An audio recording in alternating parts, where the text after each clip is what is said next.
grazing myths that impact profitability. He'll define that as he goes through. Greg? We're good.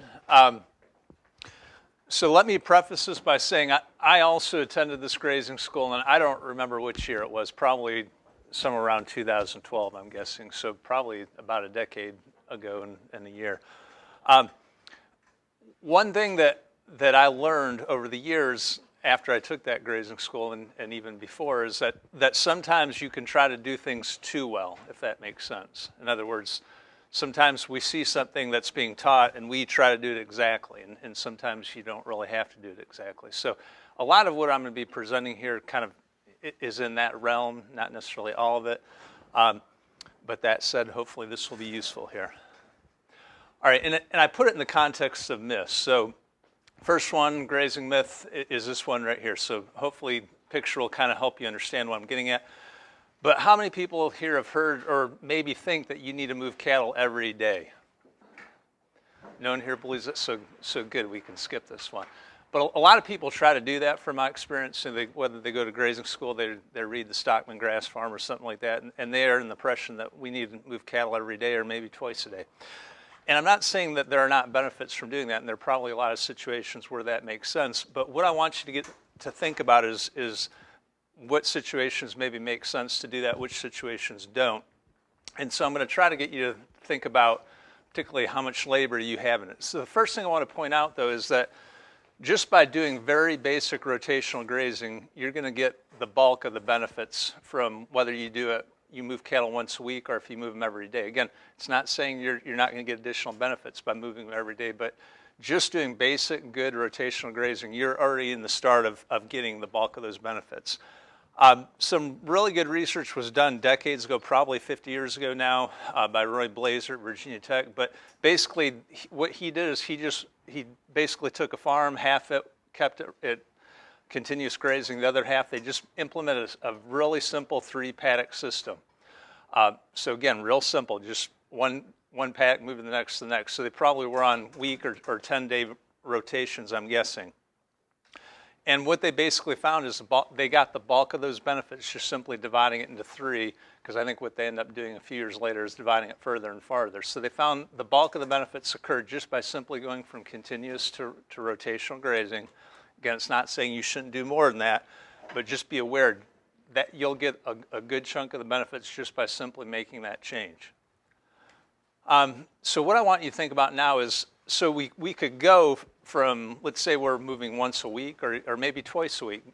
So what costs are you going to incur by saying going from once a week to twice a week to, and then maybe from twice a week to 3 or 4 times a week? Which costs are going to increase? Labor, number one, and I try to get you to think about it's not just one or the other. You could have a combination, but either you're going to use a bunch of step-in posts and polywire, and maybe you've got portable tanks that you're moving around. That's going to be primary labor, some equipment costs, right, in terms of what you see there. Or you could have a Cadillac grazing system where you have all sorts of permanent infrastructure, right? You have it broken up. And so maybe your labor isn't going to be as big, but you're going to have a really big upfront cost in terms of that infrastructure. So in other words, a bunch of permanent water points, a bunch of permanent fencing, et cetera. So that's going to be a cost. All we're going to do here today is we're not going to look at the infrastructure costs. I want you to think about just labor. So just to keep it simple, and I don't have time to go into infrastructure costs, we're just going to look at your labor by itself. We're going to start with a 30-cow herd. So the average, I think the last time I saw statistics on this, I think the quote average cow herd size in Kentucky was about 26, 27 cows. So right about that size. So up on the top, so again, we're just going to look at labor costs. Up on the top, we're going to look at days between paddock moves. So that would be once a week. This would be twice a week, every second day, every day. And then on the left-hand side, think about every time you move cattle, how long does that take?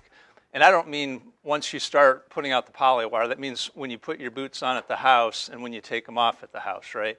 So, and also don't think about, if everything goes right. Think about the average time, add in all the time something doesn't go right and you're out there for 2 to 3 hours. Think about when you have a problem with the water, et cetera. And I've got 4 different ones there for a reason. Different situations, you can have different amount of time. So I've got everything from 15 minutes to an hour. A lot of people think they can do it in 15 minutes, but my experience, on average, most people are going to probably be closer to that 45 minutes. But you can pick whichever one you think you're closest to.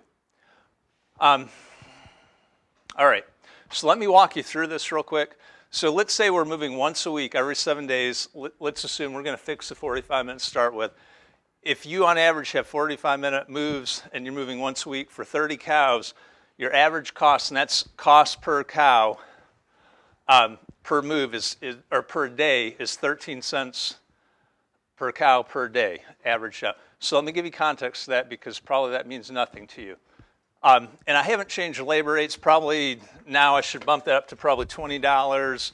But at the time when I did this, if you did custom grazing for a cow-calf herd, and it varies, but I actually did this back in, I didn't do it personally, but my friend and partner back where I'm from, before we increased the sheep herd to where we're utilizing the whole farm, we also did some custom grazing for cow-calf pairs. So I looked into it, and at that time it was about $1 per day. It's probably, if I had to guess, probably closer to $1.50 per day right now.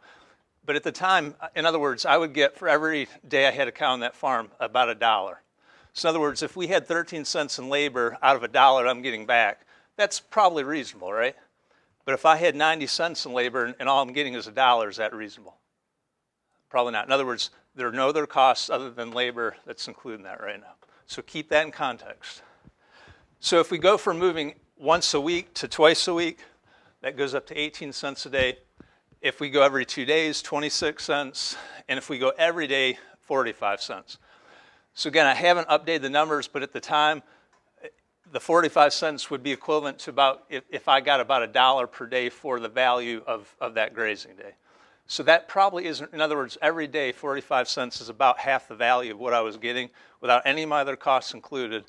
That's probably too high. Not probably, that is too high. Any questions there? And then I think I'm going to do one more thing here, and hopefully it's going to make more sense to you. Any questions at this point?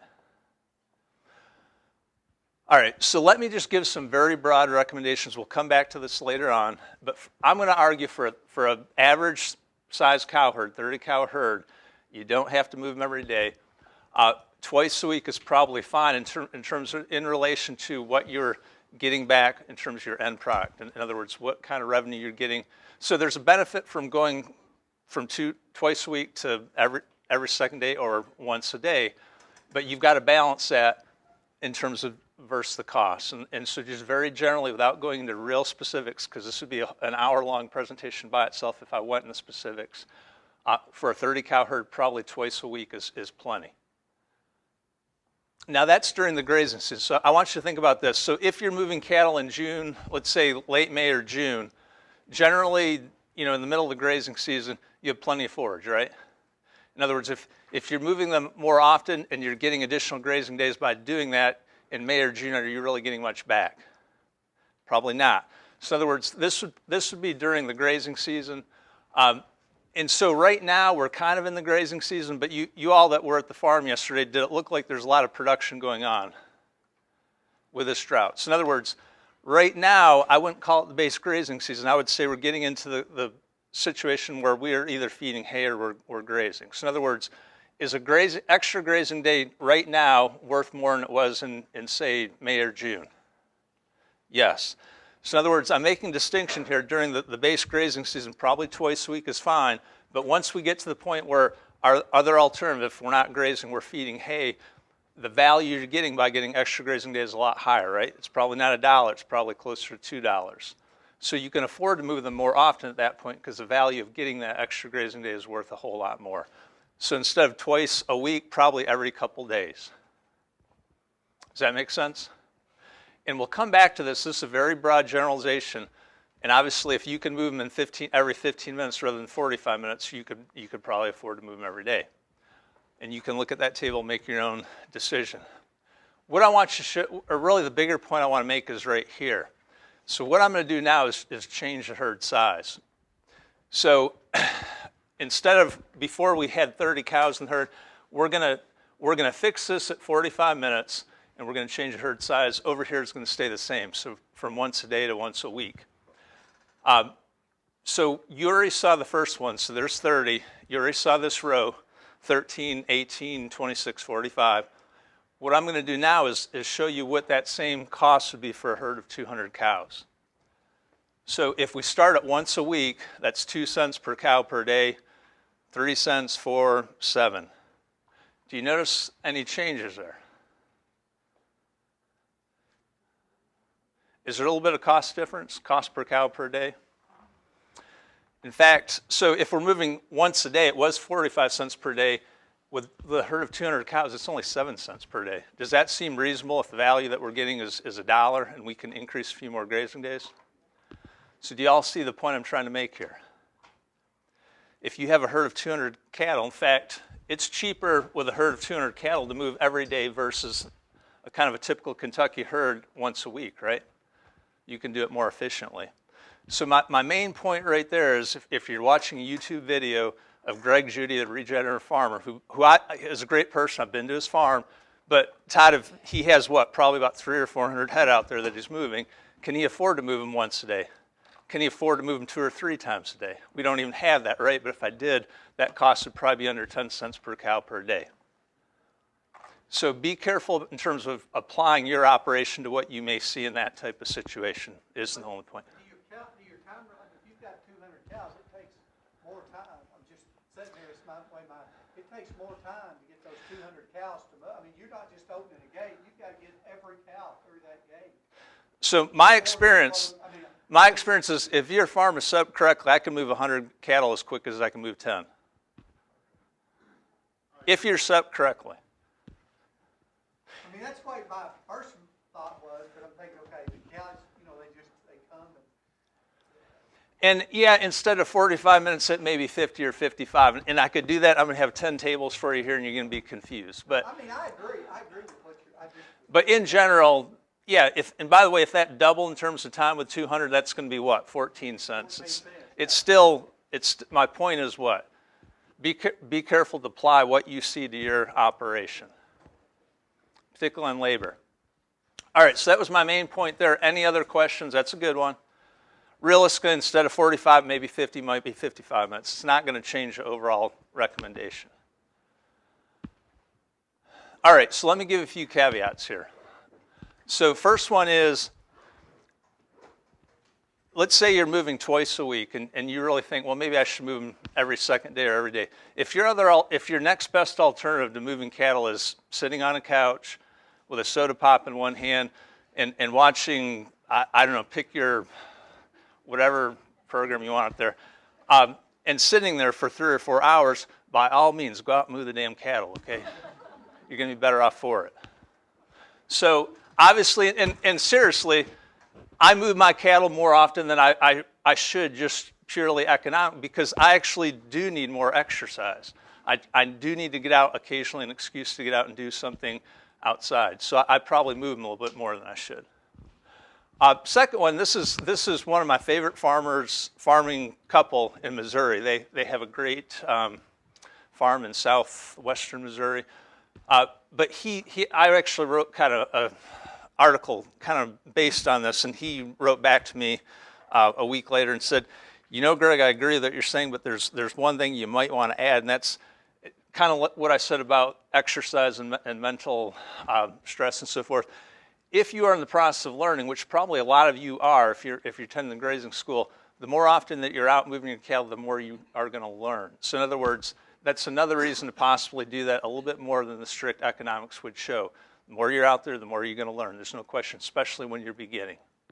And the last one is just all sorts of unique situations that may pop up like this. What you saw yesterday is a good example of that. So we're in the middle of a drought. Rob's moving those cattle once a day, pretty much, or every day and a half, where normally he might be doing every second day or so, but it's for a good reason, right? We're almost out of grass there. We're trying to conserve what little we do. So in other words, an extra grazing day in that situation is worth a whole lot more than it was back in May or June. That said, I'm going to show you very quickly an option to reduce your labor, and just show it to you and I'll kind of explain. This is called the bat latch. Has anyone seen one of those or heard of one of those? They're basically just a solar-powered electronic timer, and they have a cam on the end right here that attaches to that gate handle, and that gate handle is attached to that spring, and that spring has a bell on it. And if I set this for, let's say, 7 o'clock this evening, and I set that 2 or 3 days ago, 7 o'clock this evening, that little cam is going to move 180 degrees, and guess what it releases? That gate. So let me show you in the distance. So what we just looked at is up here. And so you can see it's got a pigtail post over here. That's where where the spring is attached to. So when the timer goes off, basically that pulls itself back, not all the way, but far enough where the cattle can go through it. And obviously you set up your back fence ahead of time to kind of keep them in. Anyways, that is a great way. So as an example, if you can only be on the farm on Sunday, like Chris talked about, with this bat latch, you could set that for Wednesday afternoon or something, and you don't have to physically be there. You'd have to set up ahead of time on Sunday. In other words, set up 2 fences on Sunday, and this will move those cattle for you halfway through that week. BATT. Yeah. By the way, there's a bunch of knockoffs now. I know some that was making. I can't vouch for the, but all I will say is, to me, that's probably going to be, not probably, I'm sure it's going to be more expensive, but reliability is pretty important here. So all I can say is I've never had the bat latch fail. I've not bought one for a few years. By the way, Rob is the bat latch now at the other farm. So I don't use it a whole lot. So anyways, I've got 2 of them. I might sell one if someone's interested. But new, they were $400. I'm sure with COVID, I haven't bought one for a few years. I'm sure they're above that. So keep that in mind. But that said, I bought 2 of them. Those were the best investments I've ever had on that farm in terms of return on investment before Rob was there. All right, myth number 2. And again, I'm trying to get the pictures to fit with it, but that's cattle need to clean up the pasture before you move them to the next one. Now, we'll come back and show various. This was not here in Kentucky, by the way. This was in Virginia. So what happens? So when we get to the point where and this, I have seen 2 or 3 other cows do the same thing, and it's learned behavior. Once they learn how to do that, they will do that all the time, even if there's decent grass on the side. But anyway, so what is happening once we get to that point? And that's an exaggeration, but I'm sure most of us get, maybe not that extreme, but we'll have our pastures grazed down a little bit more than we should. What's happening? What negative consequences are we having at that point? There's 2 big ones. How about reduced animal performance? Do you think the animals are doing as well here when we're pushing them that hard? Definitely not. And if we're trying to finish animals, or if we have stockers like Todd is trying to do, then we've really screwed up there, right? But even with the cow-calf operation, we're screwing up. So let's talk about what are the consequences, or what types of reduced performance we're going to have for a cow-calf operation, because that's what I'm assuming most people are doing here. So one is just our calves aren't going to gain as well. In other words, we're pushing the cows too hard. We have reduced milk output when they're calving, and then when the calves are eating more grass, we're pushing them too hard. So our weaning weights are going to go down. That's probably an obvious one. What about, this one is really hard to know what's happening there, but my guess is a lot of problems on farms when their breeding rates go down. In other words, if they were weaning 85% rate and it goes down to 60, a lot of times it could be the bull, but a lot of times it could just be really poor nutrition, either during hay feeding season in the wintertime, but unfortunately it can also be during the grazing season if we're pushing them too hard. The last one is just a whole host of health problems. One could be pink eye. You know, I believe probably most cases of pink eye are some type of nutritional deficiency, and I'm pretty convinced that they don't occur for months and months after it actually occurs. So it's really hard to see or to kind of get the nexus there. But we have a bunch of potential problems in terms of if we're pushing them too hard, so keep that in mind.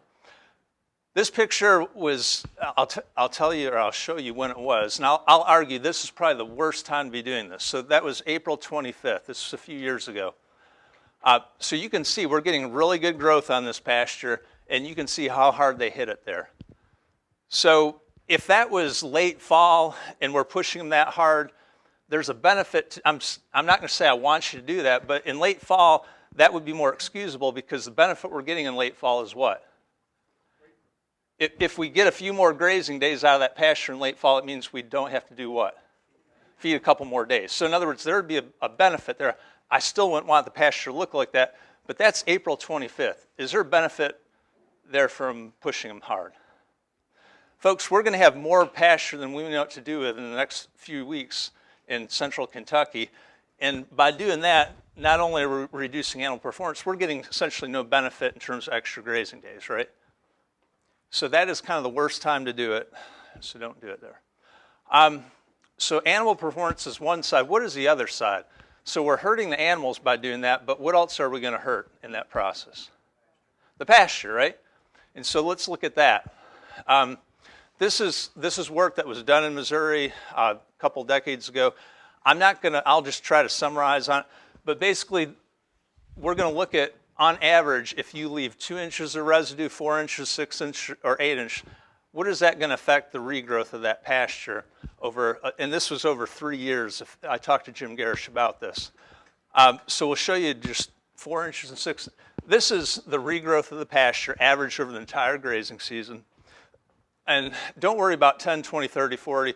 We'll just look at the relative numbers. In other words, if we went from 20 to 40, that would be doubling production, if that makes sense. So don't worry about the actual numbers. We'll just look at kind of the percent change. So if we are grazing down consistently to 2 inches, which is way too low, we're going to have about, what, 32, 33 pounds per day of average growth. If we take that to 6 inches, which is what I like to do, we're getting about 55. Or the difference between those two is what? About a 40% decrease in forage production by going to that shorter residue. So we're hurting the cattle, we're hurting the pastures in terms of productivity, so it's a lose-lose. Any questions about that? All right. So why is that so common? Again, this is an exaggeration slightly, although I have seen pastures that bad, and I have seen cattle do that. But why do, I would argue, most people that come through this grazing school, why do they probably push their cattle too hard?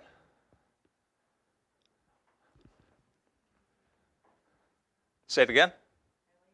Lazy? No, I actually don't think it's that they're lazy. I think people just, if there's grass left, they're thinking what? And if there's still a fair amount of grass left and they're thinking of moving the cattle, they think they're doing what with that forage left in that pasture? They're wasting it, right? And it's true. I've kind of thought the same thing for a while. You're going to have to waste some grass to help your cattle have good performance. You're going to have to waste some grass, quote, waste grass, to let your pastures do well. There's no other way about it. And so I do think that's the reason most of this occurs. We just think that we're wasting grass if we leave anything there. By the way, and I was in a program with Jim Garish when I presented this, and afterwards he and I talked about this, and he's joking here. He doesn't have an Overgrazers Anonymous, but he said if he did, this would be his mantra. He said the first thing that they will start chanting is, I will have no fear of wasting grass. I will have no fear of wasting grass. He said that would be his #1 mantra, so for what it's worth. All right, third thing we're going to talk about, and I'm going to show you, this is Andre Voisin. He wrote Grass Productivity, I think, in the 1950s. He had a number of laws of rotational grazing. I'm going to show you the second one, and that will get us to the grazing myth. So his second law of rotational grazing is the period of occupation for a paddock should not allow grass to be sheared more than once. That's the 1950s English way or French way of saying we shouldn't regraze the pasture, or you shouldn't let the cattle back graze. That's the word I was looking for. So this brings us to myth number 3, and that's never allow your cattle to back graze. So I want to be clear here. I'm not saying you should generally let your cattle back graze. I don't want you to do that. But I have a problem with just one word on there, and it's that one. If we have a system that never allows our cattle to back graze, I can promise you one of two things. Either you're going to have a lot of labor to make that work, or you're going to have a lot of infrastructure costs to make it work. So I'm not saying I want you to back graze. I'm just saying you're going to have to balance that law that we had up there with the word never. What is that? I'm not familiar with that term. What do you mean by back So if you allow the cattle, and it's going to vary by the season, it's going to vary by, do you actually have livestock or sheep? Because sheep can regraze at a lower level than cattle can. But basically, let's say with cattle, if we're kind of in the middle of the grazing season, say July or so, I'm just throwing out a number, but maybe somewhere close to a week at that time, if you leave the cattle on the same pasture or have access to the same pasture, your grass might grow back enough where they can wrap their tongue around it again. And so we generally don't want that to occur. If you start having back grazing, that will weaken the stand over time. But it's also a function of how much. If we have 1% of the stand being back grazed, is that going to really have much of an effect? Probably not, right? If we have 20, 30% of the stand being back grazed, then yeah, we can have some problems. So it's not a binary, it's more of what extent is happening. So again, I want you to look at that word never, and I would like to replace that with the myth to make it whole. I would say generally don't allow your cattle to back graze. And I'm going to show you a situation maybe just to help you understand that. So first of all, what is the cost if the cattle do back graze, which I guess was kind of what you're asking. I'm showing you a picture here. It's over time what's going to happen to our pastures. They're going to look like that. But on the flip side, what's the cost to make sure that cattle never back graze? See, they're moving fences a lot, right? So step-in post poly wire, we're doing that a whole lot, maybe not every day, but at least twice a week or so. Or we have a very elaborate permanent infrastructure that's going to cost a lot to put in. So there's a cost to doing that also. Now, this is something people don't think about enough. What if you do have a system where you're trying to say move them every day so they never back graze, and let's say you screw up. In other words, you should have allocated a half an acre and you only allocated 0.3 acres. What's going to happen during that day? The cattle, their performance is going to go down, right? And if that happens, one day it's not a big deal, but if you're doing that consistently, I can promise you performance is going to really go down. So in other words, there's a cost to you not estimating correctly. Are you always going to estimate perfectly?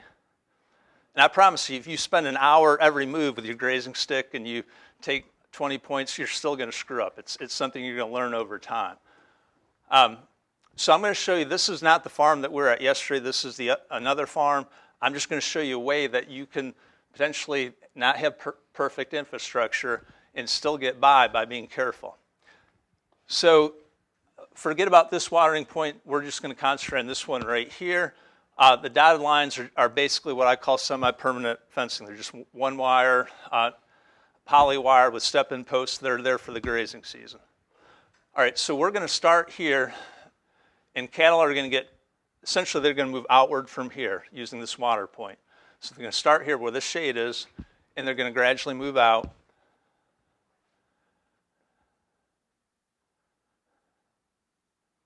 And then we're going to find, when they're done there, we're going to shut this off. In other words, cattle can't get in here, cattle can't get in, and they're going to start in here, and then they're going to come back through here. But we're going to come back to here now for a second. So when they're out here, and that may be that's probably about 14 days. So it's probably taken me 14 days to get to that point, 10 to 14 days. So typically, is that enough time for the forage to grow up enough where the cattle can wrap their tongue around it again? Yeah, it generally is. But are the cattle, so let me say this though, if the cattle have enough forage out here, if I'm not pushing them too hard, I can promise you there's going to be very little back grazing here. Because they would rather have, as long as the forage is really good quality, they would far rather be here than nipping 4-inch stubble over here. So if I'm doing my job correctly, out here, there's going to be very little back grazing occurring in this area. It's not going to be zero, but it's going to be very little. And you can see how many essentially paddocks I got by doing that on one water source. Again, being careful to make, especially when I get out in the fringes, give them plenty of grass, plenty of pasture, so they're not going to want to back graze. Yes? So even though your water and your shade are in the center area of that, when they're on the perimeter, they're still mostly going to graze the perimeter rather than hanging out and around the water and the shade? Yes, I mean, they're obviously coming back here to get their water. They're going to use the shade when it's hot. But they're going to do 95% of their grazing out here and here, as long as I give them plenty to eat and aren't trying to push them too hard. Again, I'm not saying there's going to be zero back grazing. There is, but it's going to be very limited. And by the way, so with that same water source, I'm actually able to even go out here farther. But the point I'm trying to make at here is, in a perfect world, I would have 4 or 5 different watering points there, right? I'd have all sorts of high tensile, splitting up everything. But I didn't in that situation, so I made do with what I had. And I think that's an important point is, you're not always going to have perfect infrastructure. You need to figure out a way to make it work and get the bulk of those benefits. And a lot of times people think they've got to have that Cadillac version to do it, and you don't. So that's my okay. And the bigger point I'm trying to get to is what I basically just said. I'm summarizing. Sometimes perfection can be what? It can be the enemy of the good. So you don't have to be perfect, you just have to be good enough. Myth number 4, and this is the last one, so I think we have plenty of time. So the last myth is that you need commercial fertilizer on a cattle farm. And I'm not saying you can't use commercial fertilizer, most people probably do. I'm just saying it's not necessarily needed, especially if you're not making your own hay. So first one, I'm going to give you 4 ways to help with that. First one, actually a lot of these Chris kind of covered, I will cover in a different way. So first one is getting legume cycling on your farm. Now, this is kind of long run the ideal to have clovers, good mix of clover and grass like you saw yesterday, right? That's kind of the long-term goal. A lot of times on a farm, especially if it has been abused, you're going to have a hard time getting clovers in there. So I'm just going to show you another tool. It's my favorite way on a rundown farm to get things cycling, to get the nitrogen cycling going. That's with annual Lesbedeza. Who here has either heard or used annual Lesbedeza? Not many. That's typical. They weren't listening yesterday when we talked about it. We did before yesterday. So I think of annual Lesbedeza, at least in permanent pasture situation, as a bridge legume. Until your fertility is really restored good enough and the biological activity is good enough for the clover, annual Lesbedeza can be a good bridge and it depends on the farm, but for 2, 3, 4, maybe even 5 years until that farm really gets cycling well. This is kind of typical. This is a permanent pasture. This was on rented ground adjacent to the farm that you were on yesterday. So I think that was the first or second year that I took it over. And it wasn't bad. It was actually good ground. It had just been hayed to death for probably 2 or 3 decades. So nutrients were depleted. But annual Lesbedeza filled in. It's mid-July when I took that picture. I'll zoom in on it right here. And that's way better than an average stand. But that in mid-July, is that a pretty valuable forage source in middle of July? By the way, the bulk of its forage utilization, it starts growing in June. But the bulk of when you'll utilize it is in July and August. What are your typical worst months for forage production? July and August. That fits very well there. But after the fertility of that ground is kind of restored, again, how many years will depend on your management, et cetera. But at some point, the clovers will start doing better, and it's actually going to be hard to keep annual Lesbedeza in that stand. The clovers will choke it out. This is a way that is almost never used anymore. We used to do this a lot.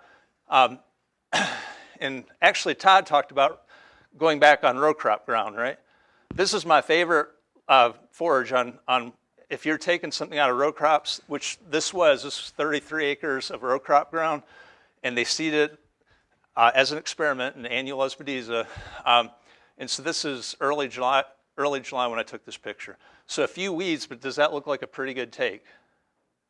Let me zoom in. That was that same day when I took that picture. So look at the grazing stick. 10 days later, I came back, and that's what they had in that pasture. That was late July. It still had a full month of peak forage production.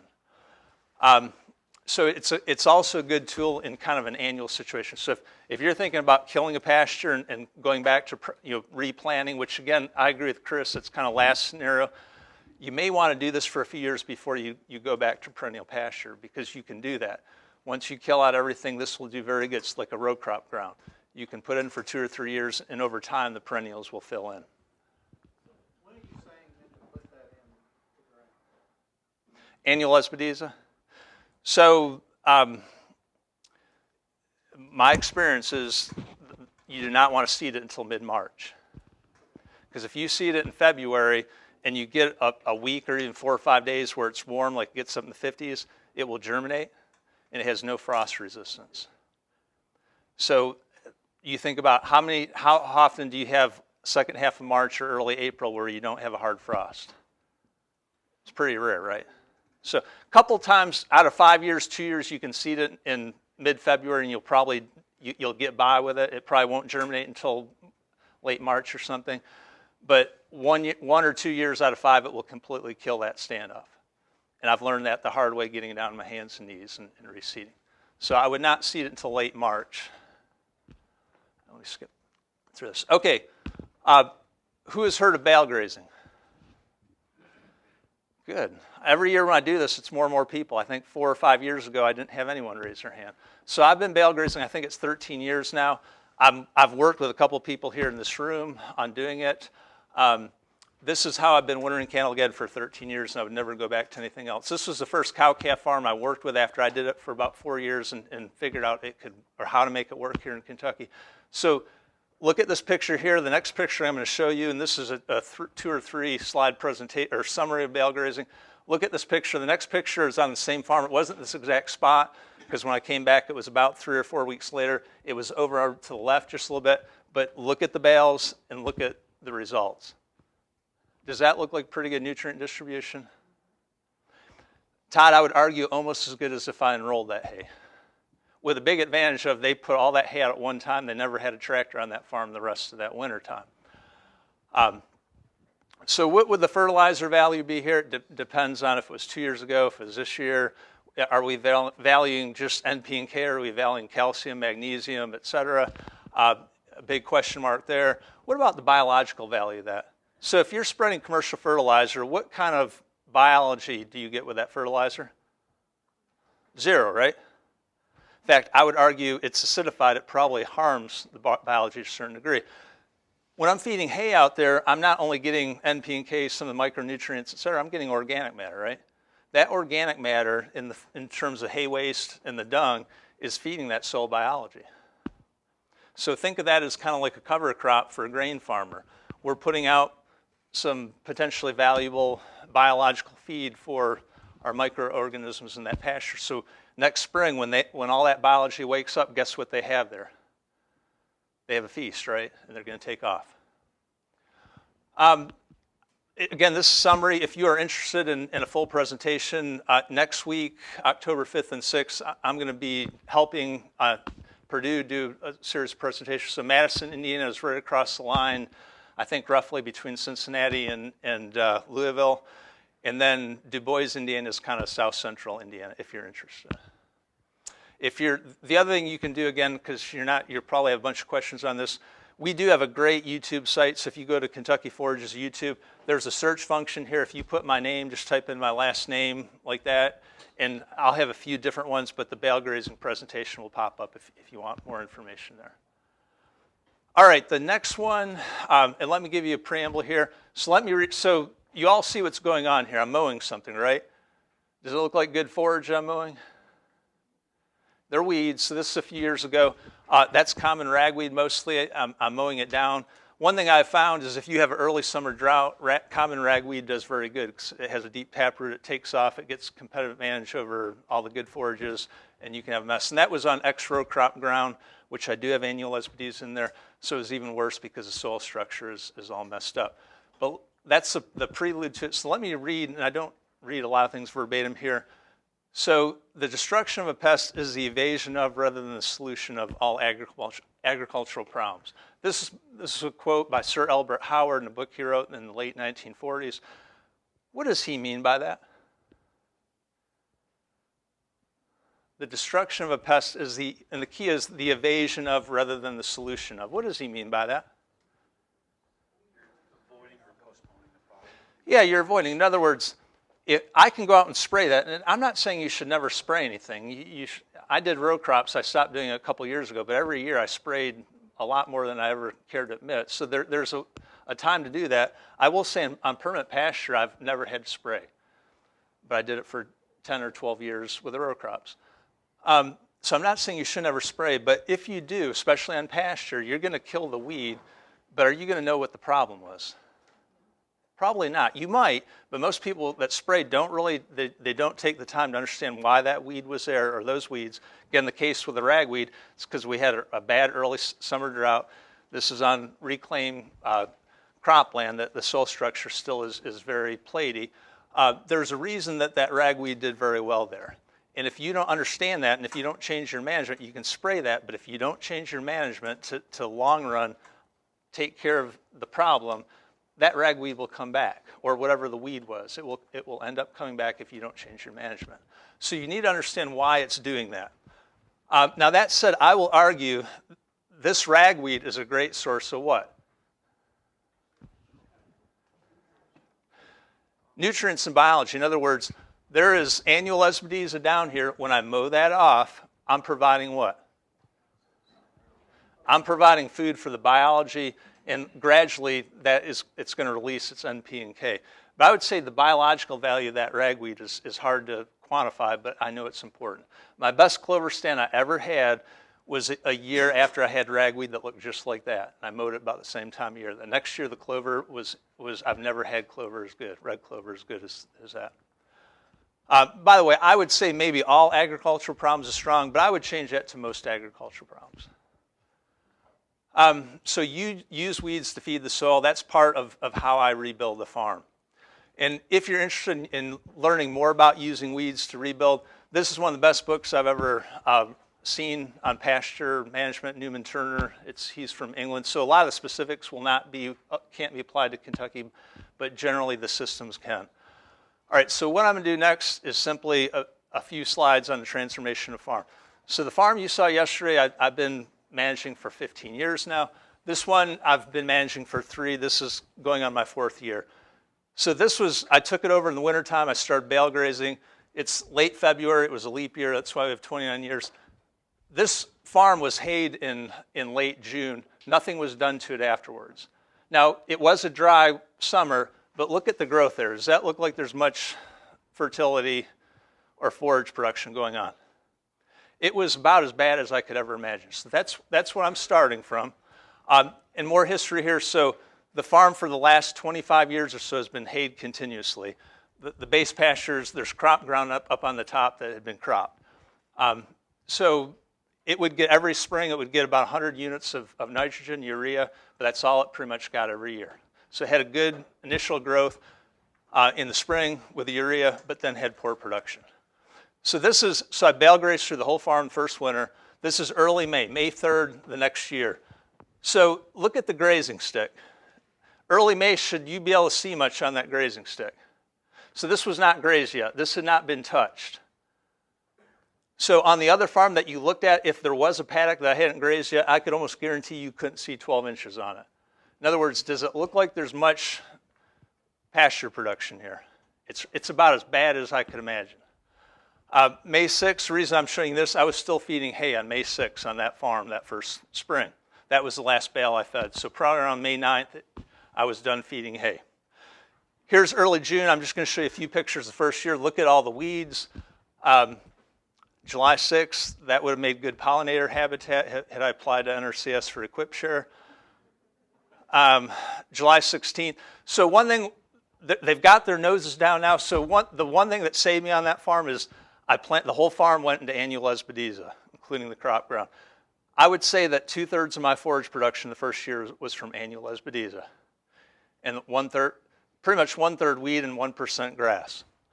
So they're probably eating annual Lesbedeza by mid-July. Bale grazed one more winter. So this is January the next winter. You can see, not this winter, but what happened there the previous winter. It's where a bale had been fed bale grazing. So look at the broom sedge. I didn't completely eradicate it, but would y'all agree we're starting the process of getting rid of that broom sedge? All right. So the next picture was essentially 1 year later. So remember, May 6th, I was still feeding hay. By about May 9th, I was done feeding hay. This was the closest picture I had to May 6th, so I'm throwing in there. Do y'all remember what it looked like a year before that? All right, this is 2 years of bale grazing, 1 year of good grazing management, clipping weeds, getting legumes started. This is what it looked like. Now, I probably lucked out. It was good conditions, but that was 15 years of experience going into that. So And I probably got lucky. In other words, it's typically not going to take it may take 3, 4, 5 years, but I did it without what? Without any commercial fertilizer. So it can be done. Now I did lime it. I limed half the farm. All the farm needed lime. After I did the first truck, he was going to bring the second one out, and I actually said, no, let's wait, because I wanted to see how much impact did the lime have versus everything else. And so I didn't. It had a little impact, and I told people on a scale 1 to 10, the lime probably bumped it from a 3 to 4, but not like from a 3 to 7 or 3 to 8. And then here's the rest of that first year, kind of midsummer, and then fall. And I'm serious about this. I had more production the fall that second year than I had production that entire first year. There's no doubt about it. Now, here, and this is a system, this is something I can't tell you what percent is what percent. And I'm not saying you couldn't get the same results with a different system. I'm just going to tell you what I think in terms of what I did that helped. So number one, just as Chris said, good basic rotational grazing. You've got to have that. You're not going to get results like that in 10 years if you're doing continuous grazing. So you've got to have good basic rotational grazing. The key is you've got to get legumes in there. And again, in this situation, the only one that I could grow that first year was annual Lesbadisa. And that's typical on a really rundown farm. From my experience, annual Lesbadisa will be your biggest bang for the buck. Bale grazing or unrolling your hay, I like bale grazing just because of the advantage in terms of reduction in labor and machinery. And then, without a doubt, strategic clipping. I didn't talk so much about that, but that first year, the whole farm got clipped twice. So once in late spring, early summer. As soon as the cattle came off of pasture, I mowed it. And believe me, it was like 2/3 weeds when I was mowing. And the same in late summer and early fall. That definitely was a lot of it is that clipping. Again, there are different systems that can get this, but you've got to figure out something that what I call primes that pump. Because when you get the pump prime for biological cycling, biological fertility, that farm will take off.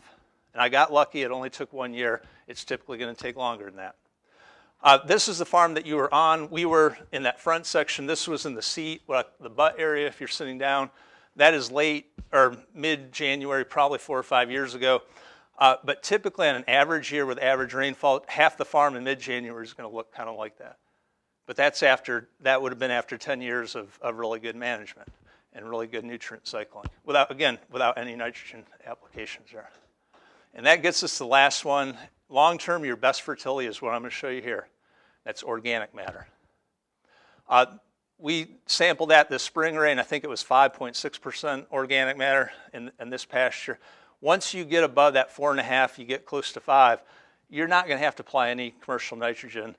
You're going to have enough biological release in that organic matter to supply all your, even if you don't have legumes. Now, you want legumes in there for other reasons, especially with fescue, but I get enough natural release in that organic matter to grow everything I need.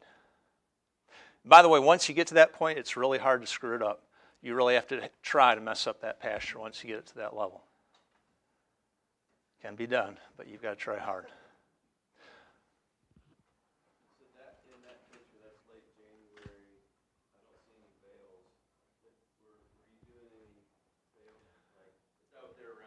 There's a bale right there.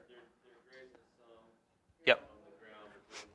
Yeah, the entire winter, I'm going to have stockpiled pasture with bale grazing at low density the entire winter is my goal. At least I've done it the last 3 or 4 years.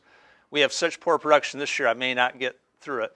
But my goal is to have some stockpile. I want to have more stockpile and less hay in early winter and kind of gradually move over to less stockpile and more hay late winter. So do you put out all your bales all at one time and then just control their access to it with Good question. And again, I'm not going to be able, because Ray's going to kick me off. So go to that website.